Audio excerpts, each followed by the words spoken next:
नमस्कार, आपण पाहताय कोकणचं नंबर 1 महा चॅनल कोकण साद लाईव्ह। बातमीपत्रात आपलं स्वागत। सुरुवात करूया हेडलाईन्सनं। करुळघाट वाहतुकीसाठी बंदच। नगरसेवकांच्या निलंबनावर भाजप जिल्हाध्यक्ष ठाम। आणि सार्वजनिक बांधकाम सुस्तावलंय। कोकण साद लाईव्हचा ग्राउंड रिपोर्ट। आता पाहूया सविस्तर बातम्या। जुन्या मुंबई गोवा महामार्गावर कोलगाव ITI जवळ रस्त्याच्या कडेने भगदाड पडण्यास सुरुवात झाली होती। मात्र सार्वजनिक बांधकाम विभागाने दुर्लक्ष केल्याने आता भर रस्त्यात मोठा भगदाड पडलाय। त्यामुळे छोट्या मोठ्या वाहनांची एकेरी वाहतूक होते। यामुळे अपघात होण्याची शक्यता असून जीव गेल्यावरच प्रशासन जागे होणार का, असा सवाल प्रवासी स्थानिक विचारतायत। पाहूया।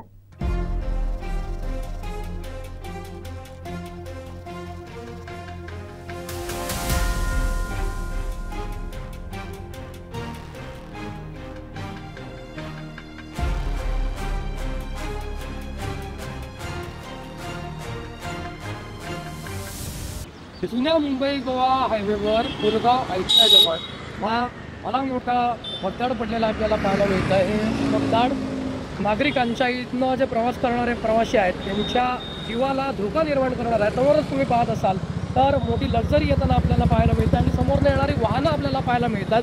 ही वाहनं जाणार कशी हा प्रश्न या निमित्ताने उपस्थित होतो। सार्वजनिक बांधकाम खातं, सार्वजनिक बांधकाम विभागाचे अधिकारी नेमके करतात काय, हा सवाल या निमित्तानं उपस्थित होतो। ऐन चतुर्थी ही समस्या, या समस्येला सामोरं जावं लागतं। गेल्या महिन्यापूर्वी इथल्या नागरिकांच्या म्हणण्यानुसार हे भगदाड पडलं होतं किंवा त्याला सुरुवात झाली होती।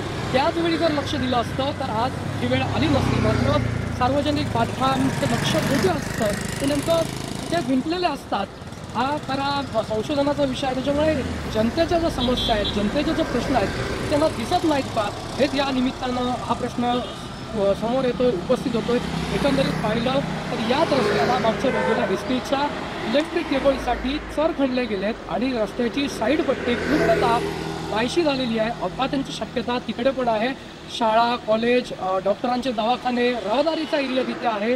मोठ्या प्रमाणात रहदारी तिथनं होते। मात्र तिथे सुद्धा सार्वजनिक बांधकामनं अद्यापपर्यंत कोणत्याही प्रकारची दक्षता घेतलेली नाही आहे। त्यातच आपण समोर पाहतोय कोलगावच्या ITI जवळ ही परिस्थिती आहे। मागच्या बाजूला सुद्धा अशाच पद्धतीनं एक भगदाड पडायला सुरुवात झालेली आहे। इथं जे प्रवास करणारे लोक आहेत ते कसा प्रवास करतील हा प्रश्न या निमित्तानं आहे। रहदारीचं ठिकाण असल्यामुळे रात्रीच्या वेळी अपघात होण्याची शक्यता सुद्धा नाकारता येत नाही। त्यामुळे जर हे अपघात झाले, कोणाचा जीव गेला तर त्याची जबाबदारी सार्वजनिक बांधकाम विभाग घेणार का, हा सवाल या निमित्तानं इथून प्रवास करणारे प्रवासी किंवा इथले ग्रामस्थ विचारतात। प्रशासन झोपे काढतोय का, हे इकडे मरायची वाट बघताय। कोणतरी मेल्यानंतर हे काम पूर्ण होणार वाटतं असं का, हे एवढ्यात काम पूर्ण होणार नाही। आता इकडे हा खड्डा पडलेला, तुझ्या पुढे आणि खड्डा पडला। किती दिवस झाले त्याला महिना होत आला, 1 महिना होत आला। त्याच्यावरती 3-4दा जाऊन सांगितलं तिकडे, तरी त्याचे काय हे घेतले नाही। तिकडं बॅनर आणि हे झाडं बिडं लावल्यानंतर प्रशासन आला आणि हा बोर्ड लावून गेला। हे 2 दिवस झाले हा बोर्ड लावला, त्याच्या आधी काय केलं नाही। इकडं मरायची कोणाची वाट बघतायत। हा तो 1 महिना नाही झाला। हे खड्डे पडलेले आहेत आणि हे खड्डे कशामुळे पडले माहीत आहे ना, हे केबल त्या मशीनमधनं केबल घालून आरच्या पार केबल घालायचे, त्याच्यामुळे खड्डे पडलेले आहेत। आज ट्रॅफिक जाम होतं पूर्णपणे। अपघाताची शक्यता आहे। आज ट्रॅफिक इथे पूर्ण जाम होतं आणि अपघात होण्याची चिन्ह आहे। हो,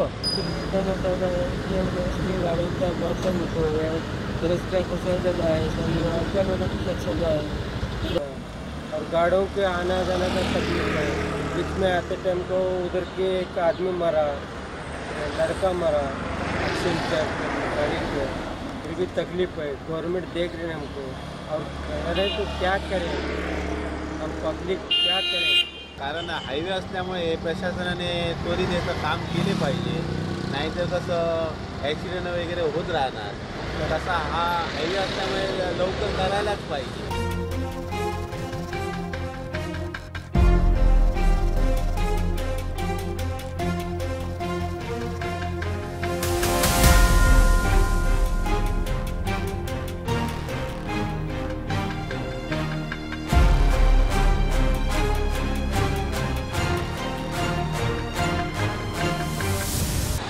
रस्ता जर बघितला तर इथले आमदार, इथले खासदार, इथले पालकमंत्री, येणारे मंत्री याच रस्त्यानं ये जा करत असताना सार्वजनिक बांधकाम खातं मंत्र्यांना ये जा करण्यासाठी जो रस्ता लागतो, गोव्याकडे जाण्यासाठी किंवा आपल्या जिल्ह्यात जाण्यासाठी जो रस्ता उपयोगात येतो त्या रस्त्याकडे सार्वजनिक बांधकाम खातं एवढ्या उद्दिष्ट पद्धतीनं कशा पद्धतीनं पाहत असेल किंवा त्यावर कोणतीही कारवाई का करत नसेल हा खरा प्रश्न या निमित्तानं उपस्थित होताना पाहायला मिळतो. त्यामुळे कोणाचा जीव गेला की सार्वजनिक बांधकामाला जाग येणार का हा सवाल अनुत्तरित आहे. जर्नलिस्ट प्रशांत विनायक अवश, कोकणसात नवीन सावंतवाडी.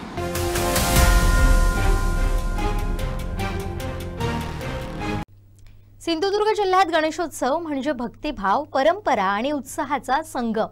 या जिल्ह्यातील परंपरा जपणाऱ्या गणेशोत्सवांमध्ये मालवण तालुक्यातील ओळी येथील खाडीगावकर घराण्याचा गणपती हा विशेष ठरतो. तब्बल 350 वर्षांची अखंड परंपरा असलेला हा गणपती आजही 40 कुटुंबांना एकत्र आणतो. हीच या कुटुंब व्यवस्थेची खरी ताकद आहे.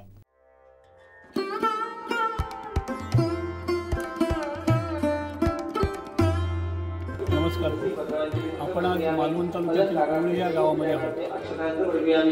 ऐतिहासिक अशी परंपरा लाभलेला जो गणेशोत्सव आहे ओळीमध्ये, त्या गणेशोत्सवासाठी आपण आलेलो आहोत.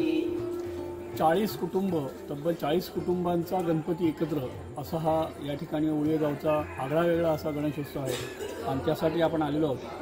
हे घाडीगावकर घराणं आहे. हे आपण माझ्या पाठीमागे जे आपण पाहतो हे घाडीगावकरांचं घर आहे आणि हे मूळ घर आहे 40 कुटुंबांचं. आता खरं म्हणजे कुटुंब वाढल्यानंतर थोडंसं घरं बांधणं, राहण्यासाठी घरांची जागेची कमतरता भासते, त्यामुळे आपलं घर बांधणं असं सगळीकडे होतं आणि त्याच पद्धतीने ह्याही घरातले काही जणांनी आजूबाजूला घरं बांधलेली आहेत. मात्र आजूबाजूला जी घरं बांधलेली आहेत त्यांचं वैशिष्ट्य असं आहे की त्या एकाही घरामध्ये किंवा घराच्या बाहेर म्हटलं आपलं हिंदू घर म्हटलं तर त्या घराच्या बाहेर तुळशी वृंदावन हे आलंच. मात्र ह्या जर इतर जी बाजूबाजूला बांधलेली घरं तुम्ही पाहिली तर या घरांच्या समोर तुळशी वृंदावन नाही, की तिथे देवारा नाही. त्या घरांमध्ये जो काय देवारा असेल किंवा जी तुळशी वृंदावन असेल ते ह्या घरामध्ये एकमेव घरामध्ये आहे. असं ऐतिहासिक असं घराणं आहे. गेली कित्येक वर्ष हा गणेशोत्सव चालू आहे आणि ह्याच घराण्याचा गणेशोत्सव पाहण्यासाठी आपण आलेलो आहोत. या घराण्याची परंपरा तशी खूप मोठी आहे. नामदेव घाडीगावकर बुवा यांनी डबलबारी भजनांमध्ये आणि इतर संगीत भजनांमध्ये नावलौकिक मिळवलेलं आहे. तावडेबुवा जे आपले इथले प्रसिद्ध तावडेबुवा, कैलासवासी तावडेबुवा त्यांचे ते शिष्य होते आणि त्यांनी भजनाची परंपरा जोपासली होती. त्यांचे बरेच शिष्यही आहेत आणि आपण अशा ह्या घाडीगावकर घराण्यामध्ये आलेलो आहोत. आपण आता काही जणांशी ह्याबाबत चर्चाही करू. त्यांचं काय म्हणणं आहे ह्याबाबतही आपण जाणून घेऊ. सुमारे 40 जणांचं एकत्रित कुटुंब असलेल्या या घराण्यानं परंपरा टिकून ठेवताना आधुनिकतेशी समन्वय साधला.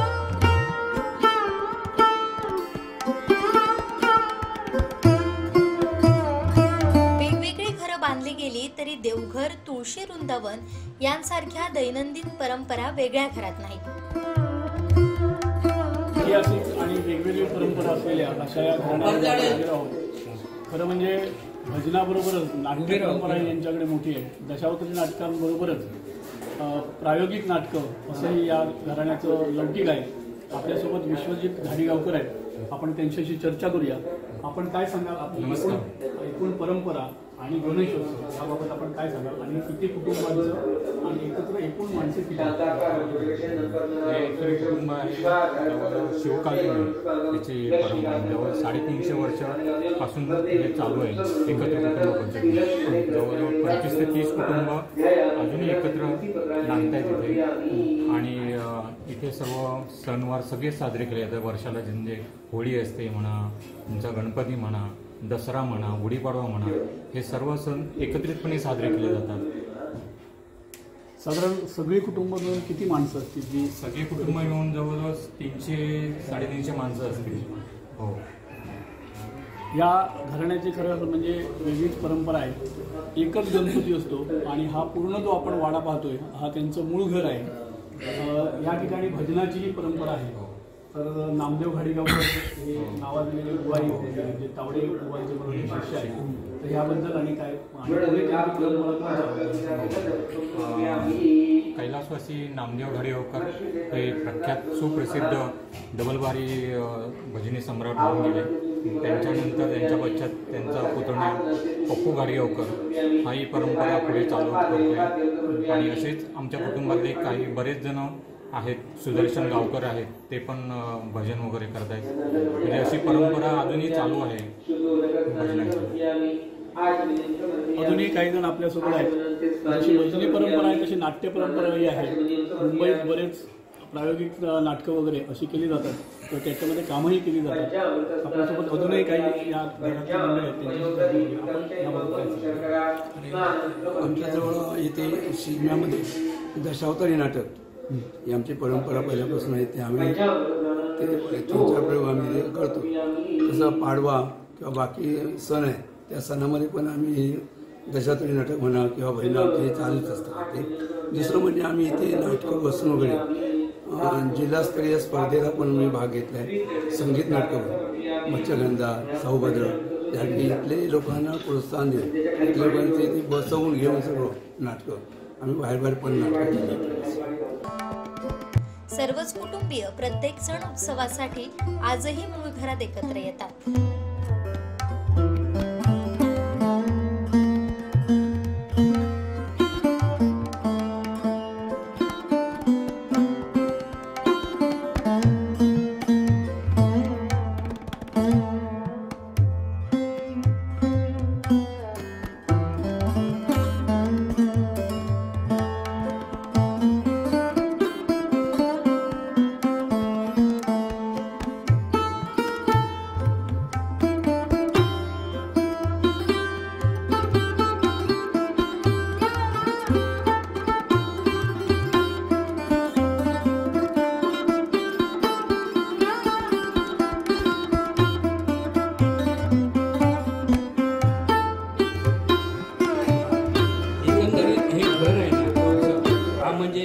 ऐतिहासिक राजवाडा ज्याच्यामध्ये समृद्धी, भरभराटी आणि आनंदमय असा एकंदरीत या गणरायाने पिढ्यानपिढ्या, आता माझ्या भावाने सांगितलं की जवळजवळ 350 वर्ष झाली.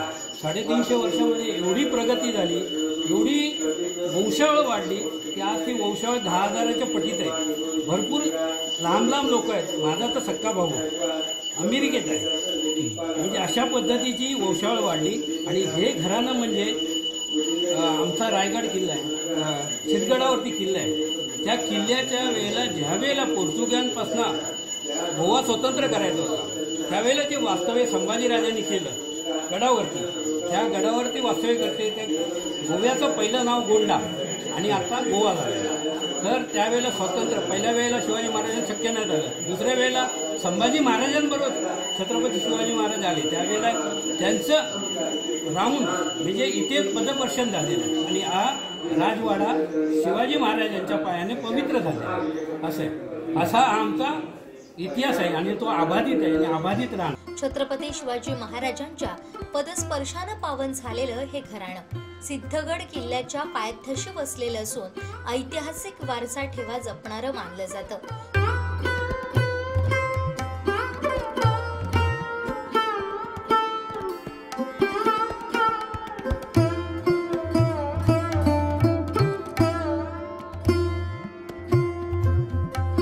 दरवर्षी गणेशोत्सव 11 दिवस मोठ्या भक्तिभावानं साजरा केला जातो. यातील खास वैशिष्ट्य म्हणजे 10व्या दिवशी होणारा जागर आणि तीर्थ कार्यक्रम. हा कार्यक्रम पार पडल्याशिवाय विसर्जन होत नाही. त्यामुळे अनेकदा गणपतीचे विसर्जन 37 दिवसांपर्यंत लांबते. हे येथील अनोखं वैशिष्ट्य आहे.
तिथे जो काय प्रोग्राम होता किंवा शिवकला म्हणा किंवा काय पारंपरिक वार्षिका होतात आणि वार्षिका झाल्यानंतर महाशिवरात्री 3 वर्षांनी देव इथे संपूर्ण राठी गावभर संपूर्ण राठी इथे येते.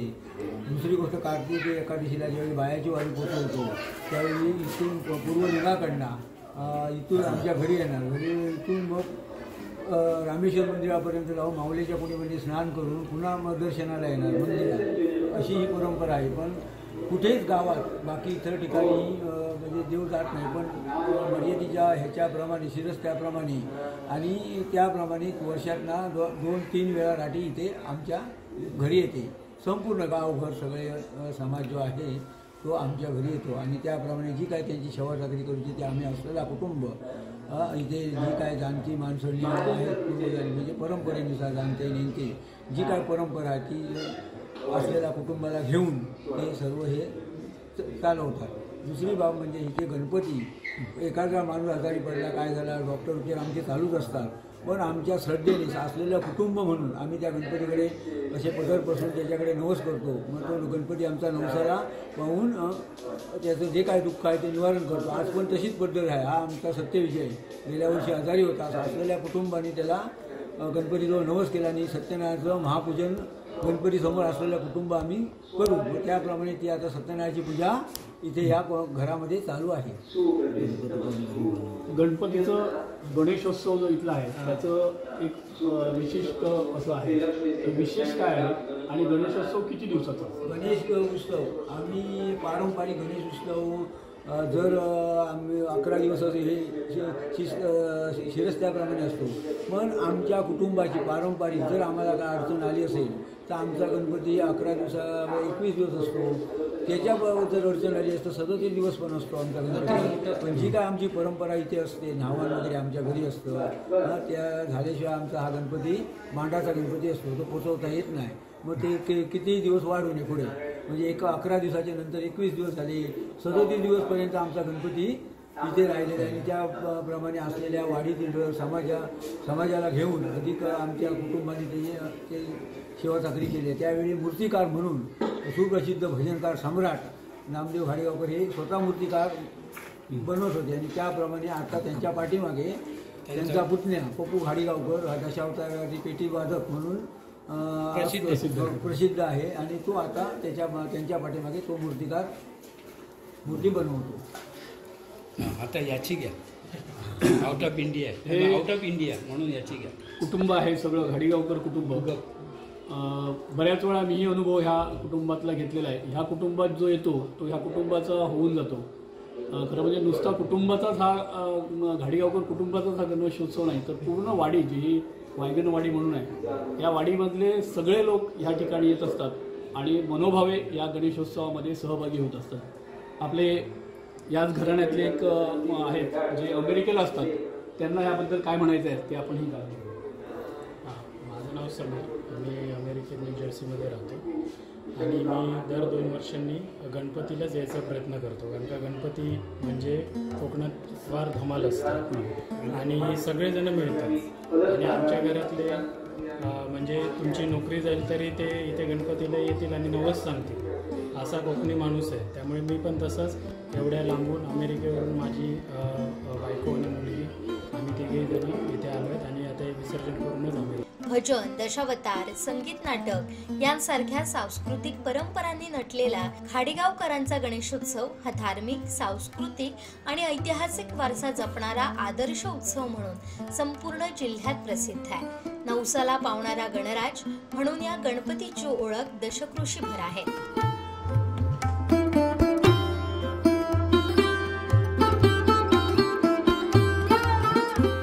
आपण जी चर्चा करतोय गणेशोत्सव घाडीगावकर घराण्याचा जवळजवळ 25 ते 40 कुटुंबांचा असा हा गणेशोत्सव आहे. आणि त्यासाठी आपण इथे त्याचं दर्शन आपल्या कोकणसाठच्या प्रेक्षकांना घडवण्यासाठी आलेलो आहोत. मगासपासून जी चर्चा चालली तो हा गणपती आहे. या ठिकाणी आत्ता आपण पोचलो. फक्त मगाशी म्हटल्याप्रमाणे केवळ घाडीगावकर कुटुंबियांचाच हा गणेशोत्सव नाही तर पूर्ण वाडीचा हा गणेशोत्सव असतो. वाडीतील सर्व लोक एकत्र येऊन हा गणेशोत्सव साजरा करत असतात. आपल्याकडे अजूनही घाडीगावकर कुटुंबियातले काही मंडळी आहेत त्यांच्याशी आपण चर्चा करूया. आपण या सगळ्याबद्दल काय सांगाल? हे जे आमचं एक कुटुंब जे आहे ते इथे आल्यावरतीच तुम्हाला समजेल की बाबा त्याच्यामध्ये किती आत्मीयता आहे किंवा किती प्रेम आहे. आम्ही सगळी भावंड जी आहोत ती सगळी आम्ही एकत्र येतो इकडे. आलं का लक्षात? आणि ही जी परंपरा जी आमच्या पूर्वजांनी जी पाळलेली आहे तिला आम्ही पुढे नेण्याचा प्रयत्न करतो. किती जरी म्हणजे मी 365 दिवसातली 220 रात्री मी गाडीमध्ये असतो, एवढं माझं काम आहे, तरी पण आम्ही शेवटची जी रात्र असते आमची इकडे गणपती बाप्पाच्या समोर उत्सवाची, त्या उत्सवाची सांगता करण्यासाठी आम्ही इकडे सर्व भावंड दुरून यायचो. आणि ही जी सगळी इच्छा आहे किंवा आम्हाला जी काय सगळी ताकद मिळते ती या कुळाचाराकडनं या गणपतीकडनं आम्हाला मिळते. त्यासाठीच आम्ही इकडे सगळे येतो, गोंधळीने राहतो. एवढं मोठं कुटुंब आहे आमचं. या सगळ्या कुटुंबाचं आमच्यावरती प्रेम आहे. त्याच्यामुळे आम्ही आजपर्यंत इथे एवढे मोठे झाले. आता माझं वय पण 66 आहे. चालवायला पाहिजे, चालवायला पाहिजे आणि हे चाललेलं आहे. आणि आता आमची मुलं बाळं पण आहेत ना, ती पण एकत्र येतात. हे सगळं डेकोरेशन जे आहे ना ते सगळं मुलांचंच कारभार आहे. आता जेवण वगैरे सगळं एकत्र ते बघा तिकडे सगळं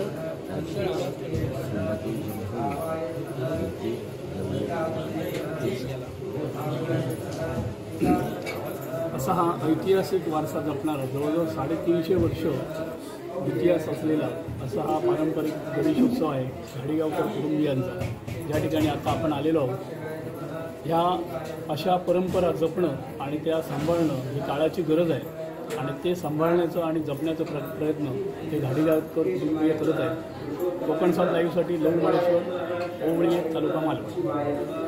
सिंधुदुर्ग जिल्हा परिषदेच्या माध्यमातून दरवर्षी दिला जाणारा उत्कृष्ट शिक्षक पुरस्कार यंदा जिल्ह्यातील 8 शिक्षकांना जाहीर करण्यात आलाय. जिल्हा परिषदेचे मुख्य कार्यकारी अधिकारी रवींद्र खेबुडकर यांनी पत्रकार परिषदेत ही घोषणा केली. यावेळी प्राथमिक शिक्षणाधिकारी गणपती कमळकर उपस्थित होते. 21 प्रस्ताव आले होते. यामध्ये देवगडमध्ये 2, दोडामार्गमध्ये 2, कणकवलीला 4, कुडाळमध्ये 4, मालवणमध्ये 2, सावंतवाडीमध्ये 3,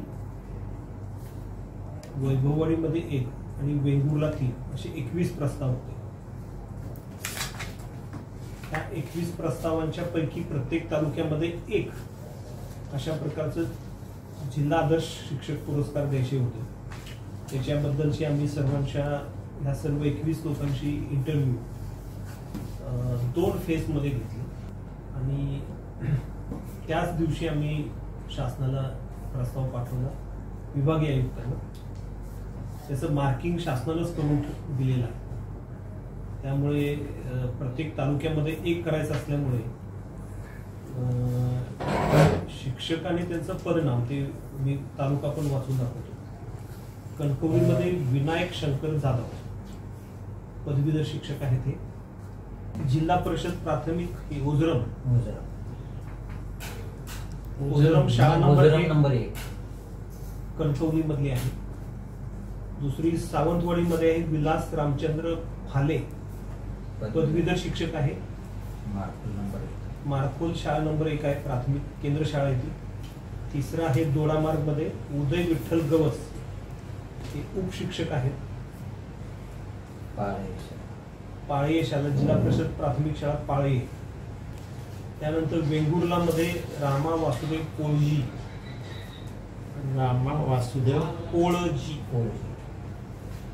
तुम्हाला झेरॉक्स पाहिजे तर देतो मी.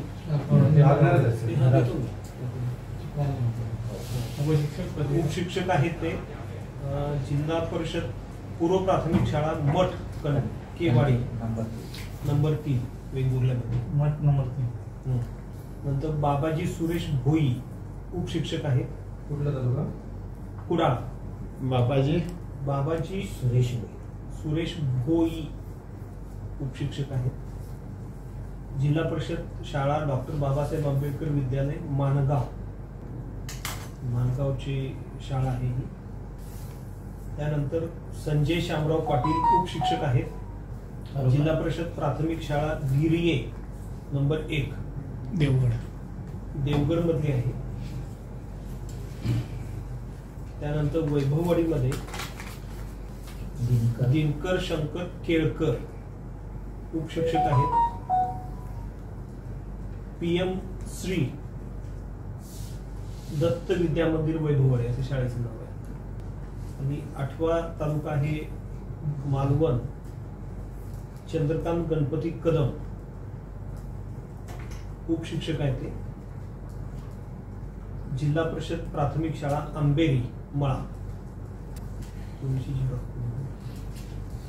त्याच्यामध्ये सर्व शिक्षकांनी फार चांगल्या प्रकारे मार्क्स पण घेतले.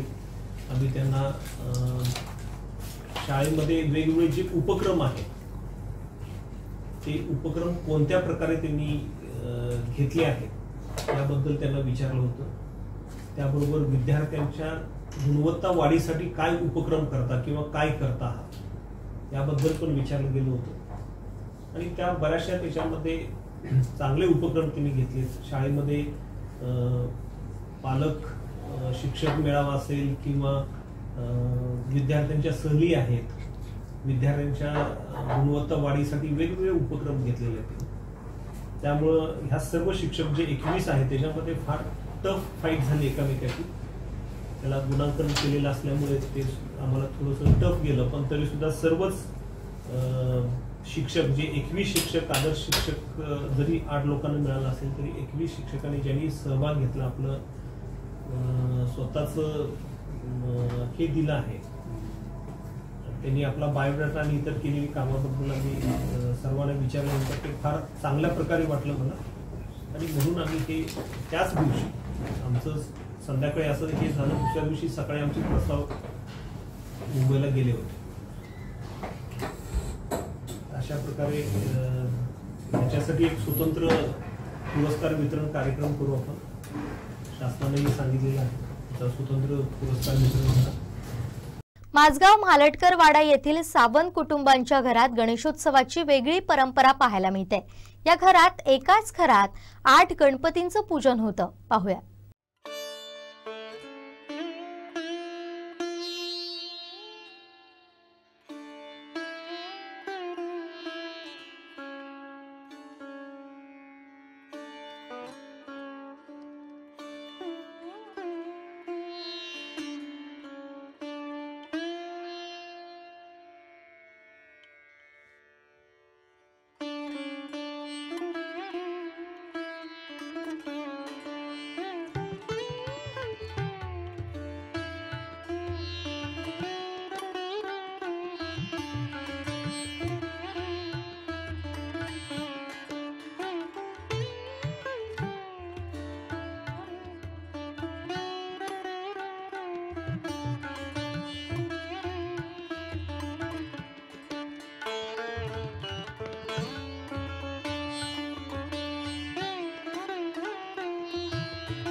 माजी मंत्री आमदार दीपक केसरकर यांनी बांदा येथील सार्वजनिक गणपतींचं दर्शन घेतलं.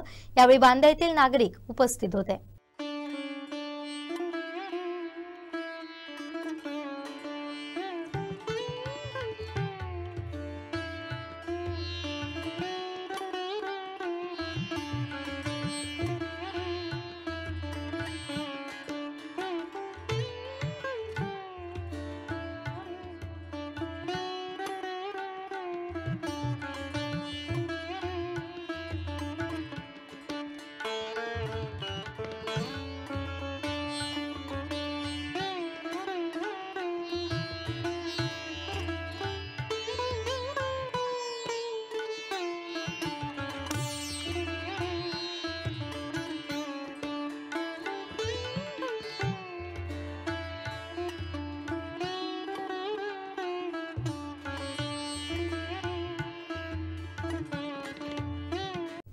सावंतवाडीतील माडखोल गावात रुग्णवाहिकेचं लोकार्पण पार पडलं. मेघनाथ पालव यांच्या हस्ते हे लोकार्पण करण्यात आलं, तर माजी सैनिक संघटनेच्या पदाधिकाऱ्यांच्या हस्ते शुभारंभ करण्यात आला.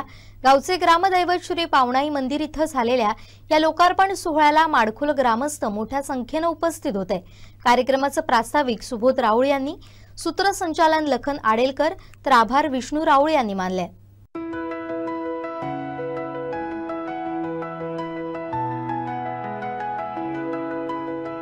यावेळी देवस्थानचे मानकरी चंद्रकांत म्हालटकर, दशरथ राऊळ, तात्या राऊळ, ज्ञानू तेली, संतोष गावडे, तुकाराम खाडी, नाना मेस्त्री, विश्राम लातिये, अशोक सावंत, प्रकाश नाईक, सखराम राऊळ, माजी सरपंच राजन राऊळ, विजय बंड, संतोष राऊळ, शंकर राऊळ, ज्ञानदेव राऊळ, रवी राऊळ, नारायण राऊळ, सुयोग राऊळ, पोलीस पाटील उदय राऊत, माडखोलचे माजी सैनिक संघटनेचे मसाजी राऊळ, जगन्नाथ परब, अरुण शिर्के, सहदेव राऊळ, मुकेश राऊळ, उमेश कारेवडेकर, शंकर राऊळ, तेजकुमार राऊळ, माडखोल सेवा संघाचे अध्यक्ष रवींद्र राऊळ, उपाध्यक्ष सुनील केसरकर, सचिव ॲडव्होकेट सुरेश आडेलकर, लक्ष्मण आडेलकर, सदस्य सुबोध राऊळ, विजय राऊळ, संजय लाड, आनंद राऊळ, मेघनाथ पालव, आप्पा राऊळ, प्रमोद राऊळ, सुदाम पालव, विष्णू राऊळ, तुकाराम लाड, बाबा लातिये, अनिल परब, भिकाजी जाधव, भाऊ कोळमेकर, प्रथमेश थुरी, स्वप्नील लातिये, बाळू शिरसाट आदी उपस्थित होते.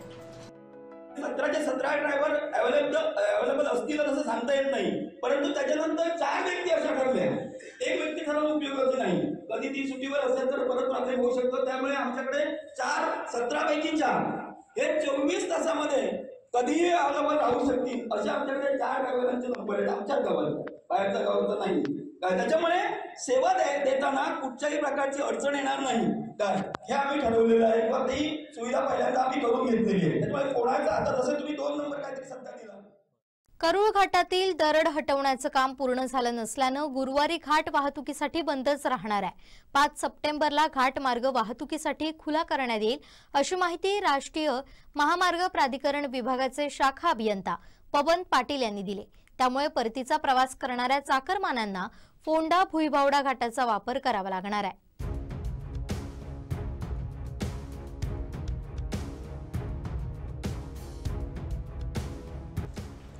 वैभववाडी तालुक्यात गेल्या आठवडाभर पावसाची संततधार सुरू आहे. बुधवारी सायंकाळी घाट परिसरात मुसळधार वैभववाडी तालुक्यात गेल्या आठवडाभर पावसाची संततधार सुरू आहे. बुधवारी सायंकाळी घाट परिसरात मुसळधार पाऊस झाला. या पावसामुळे करूळ घाटात गुरुवारी सकाळी गगनबावड्यापासून 4 किलोमीटर अंतरावर दरडीचा मोठा भाग रस्त्यावर कोसळला. साधारण 50 ते 60 मीटर लांबीपर्यंत हा दरडीचा ढीग कोसळल्यानं मार्ग पूर्णतः बंद झाला. यावेळी घाटात अनेक वाहनं अडकली होती. त्या वाहनांना भुईबावडा घाटामार्गे वळवण्यात आली. दिवसभर जेसीबी ब्रेकरच्या सहाय्यानं दरड हटवण्याचं काम सुरू होतं. मात्र घाट परिसरात असलेला पाऊस आणि धुक्यामुळे दरड हटवण्याच्या कामात अडथळे येत होते. त्यामुळे दरडीचा बराचसा भाग हटवणं बाकी आहे. रात्री उशिरापर्यंत हे काम सुरूच राहणार आहे. शुक्रवारी सकाळनंतर घाट मार्ग वाहतुकीसाठी खुला होण्याची शक्यता आहे. या घटनेच्या पार्श्वभूमीवर तहसीलदार सूर्यकांत पाटील, पोलीस निरीक्षक मनोज सोनवलकर यांनी घटनास्थळी जाऊन पाहणी केली. करूळ घाट बंद राहिल्यानं परतीचा प्रवास करणाऱ्या चाकरमान्यांना मनस्ताप सहन करावा लागला.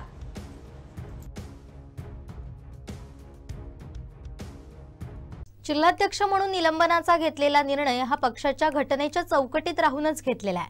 त्यावर आपण ठाम असून याबाबत पक्षाच्या संकेतानुसार संबंधित सर्व वरिष्ठ नेत्यांशी चर्चा झाली असल्याचं सांगतानाच पक्षाच्या हिताच्या आड येणाऱ्या किंवा पक्षविरोधी कारवाई करणाऱ्या पक्षातील कार्यकर्त्यांसंदर्भात यापूर्वी अशा कारवाई केल्या असून ही कारवाई कायम राहील असं प्रतिपादन भाजपचे जिल्हाध्यक्ष प्रभाकर सावंत यांनी पत्रकारांशी बोलताना केलं. सगळ्याच पत्रकार मित्रांचं स्वागत करतो. कालपासून कुडाळ नगरपंचायतच्या नगरसेवकांचं केलेलं निलंबन या विषयावर थोडंसं उलटसुलट चर्चा सुरू होती. तर या सगळ्या विषयामध्ये कुडाळ नगरपंचायतच्या भारतीय जनता पार्टीच्या 6 नगरसेवकांवर भारतीय जनता पार्टीतून निलंबन केल्याचं पत्र त्यांना दिलेलं आहे. आणि मला वाटतं की हे पत्र भारतीय जनता पार्टीच्या घटनेच्या चौकटीत राहून दिलेलं आहे आणि ते बिलकुल रास्त आहे. भारतीय जनता पार्टी हा राष्ट्रीय पक्ष आहे आणि त्याची निश्चित अशी एक घटना आहे. आणि मग जो पदाधिकारी असेल, विशेषतः अध्यक्षीय पार्टी आहे आणि त्याच्यामुळे त्या घटनेने अध्यक्षांना काही अधिकार दिलेले आहेत. त्या अधिकारामध्ये सगळ्या गोष्टींचा विचार करून मी हे निलंबन केलेलं आहे जिल्हाध्यक्ष या नात्याने. आणि अशा प्रकारचं निलंबन करताना घटनेमध्ये आणि काही गोष्टी अंतर्भूत आहेत. त्या वरिष्ठांची या विषयामध्ये जी काय भारतीय जनता पार्टीची रचना आहे तर त्या रचनेतल्या सगळ्या पदाधिकाऱ्यांची चर्चा अपेक्षित असते. आणि तशा प्रकारची चर्चा या विषयामध्ये संघटन मंत्री असतील, प्रदेशाचे सरचिटणीस असतील, प्रदेश अध्यक्ष असतील किंवा माननीय मुख्यमंत्री असतील, या सगळ्यांच्या निदर्शनास वस्तुस्थिती आलेली होती आणि त्यांच्याशी चर्चा करूनच हा निर्णय घेतलेला आहे. त्यामुळे हे निलंबन या विषयावर मी ठाम आहे.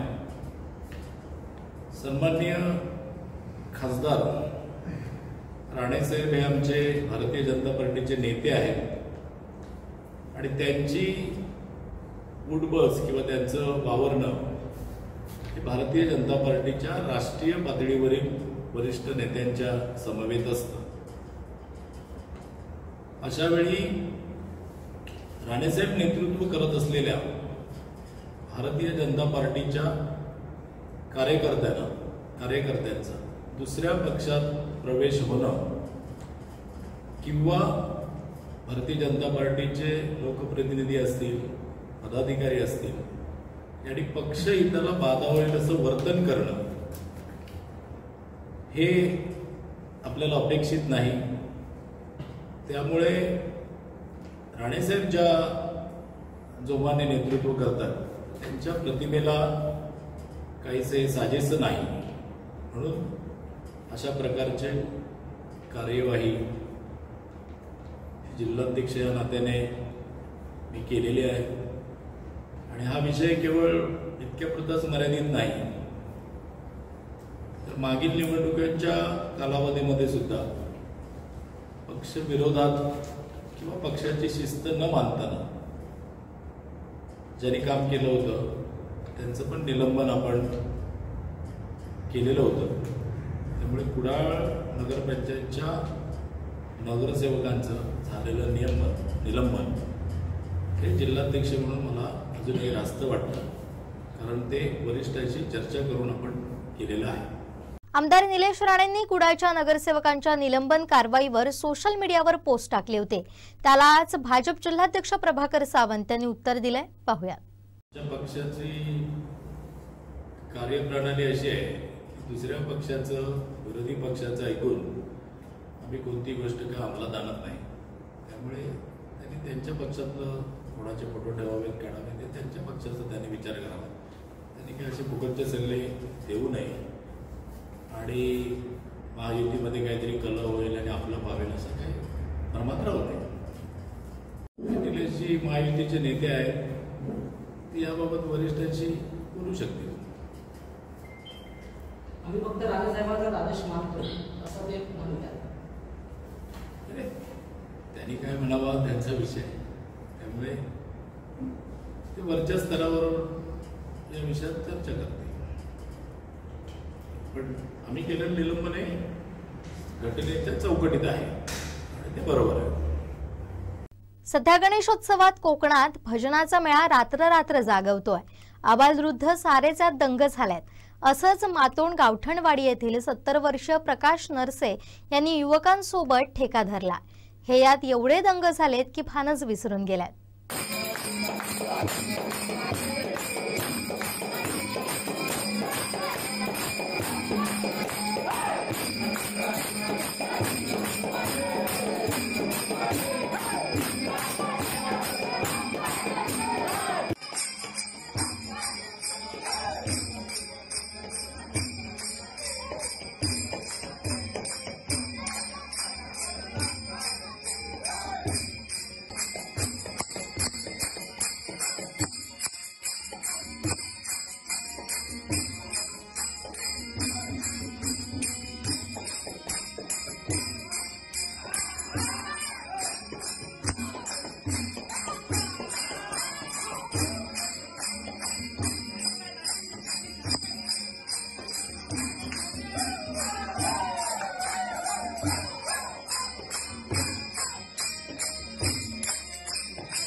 कुडाच्या शिवापुरात पारंपरिक गौरी औसा पार पडला। यावेळी श्रीदेव रवळनाथ देवतेला आई सातेरी देवीला औसा देऊन गौरी उत्सव साजरा करण्यात आला। पाहूया।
आनंदाचा शिधा हिंदूंची मतं मिळवण्यासाठी वाटला होता का, असा खडा सवाल शिवसेना ठाकरे पक्षाचे माजी आमदार वैभव नाईक यांनी केलाय। आनंदाचा शिधा बंद करण्याचं कारण मुख्यमंत्री देवेंद्र फडणवीस यांनी द्यावं, असं आव्हान देखील त्यांनी दिलंय।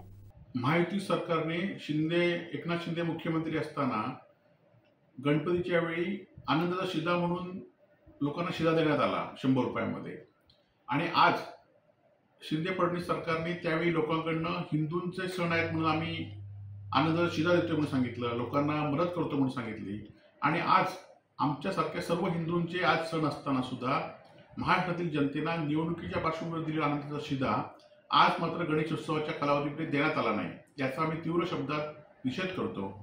एकीकडे आनंदाचा शिधा आनंदीचं नाव असल्यामुळे यावेळचे मुख्यमंत्री फडणवीस साहेबांनी दिलं नाही, की निवडणुकीमध्ये सरकारच्या तिजोरीमध्ये खडखडत असल्यामुळे दिलं नाही, की फक्त निवडणुकीपुरतेच हिंदू लागतात, हिंदूंचे सण आठवतात म्हणून दिला नाही, याचा सवाल राज्य सरकारने द्यावा।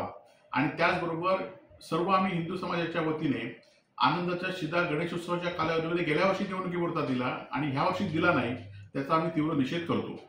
शेवटी ठळक घडामोडी पुन्हा एकदा। करुळघाट वाहतुकीसाठी बंदच। नगरसेवकांच्या निलंबनावर भाजप जिल्हाध्यक्ष ठाम। आणि सार्वजनिक बांधकाम सुस्तावलंय, कोकण सात लाईव्हचा ग्राउंड रिपोर्ट।